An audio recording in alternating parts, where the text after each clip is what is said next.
سلام خدمت شما دوستان عزیز، من پرهام گیم پلی هستم و خیلی خوش اومدی سراغ جنگ اندرمن جهش یافته با واردن جهش یافته.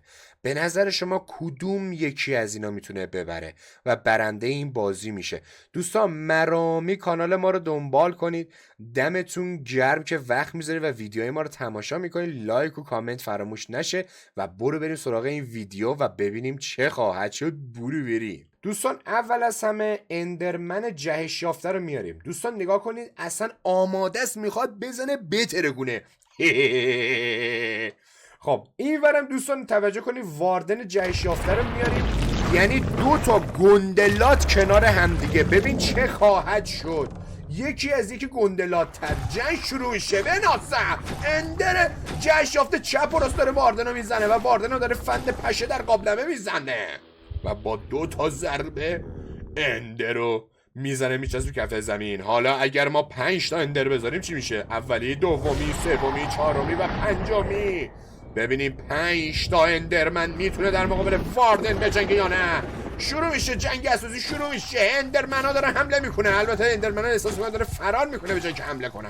باریکلا اندرمن ها و قدرت بالاتری داشته باشن، شجاع باشن در مقابل واردن بجنگن. اینجوری فایده نداره بزنید چپ و راست، بزنید صدا دب بخیار شروع بده. ببینم چی کار میکنه. اندرمن ها و قدرت زیادیش داشتن و بزنن صدای دب بخیار شروع بده. خیلی جنگ خفن و پرقدرتیه.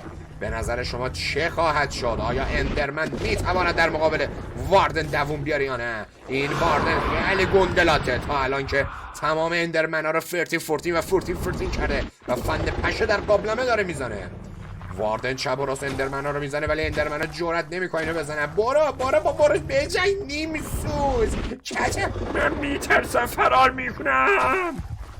خیلی خفنه. بازی به این خفنی ندیدم، ولی اگه اندرمن ها همه با هم دیگه حمله میکردن شاید واردن رو میتونستن شکست بدن، ولی با این وجود تمام اندرمن ها شکست کنه. او اندرمن از قدرت جدیدی استفاده میکنه و پرتاب بلوک داره استفاده میکنه. چرا تا الان این کار انجام نداده بودن نمیدونم، ولی به این میگن یه جنگ اساسی. آدم وقتی که نگاه میکنه جیگرش حال میاد و وقتی که جیگرش حال میاد خیلی کیف میده. خیلی جنگ خفنیه. به نظر من خیلی ویدیوهای باحالیه. دوستان به نظر شما میتونه اون یه دونه اندرمن واردن رو ببره یا نه؟ بعید میدونم. واردن گندلات تر از این حرف هاست و همه اندرمن ها رو زدش. دوستان اگه دوستانی از این جور سبک ویدیو براتون بیشتر ویدیو بگیرم، حتما تو کامنت ها برام بنویسید. دوستتون دارم.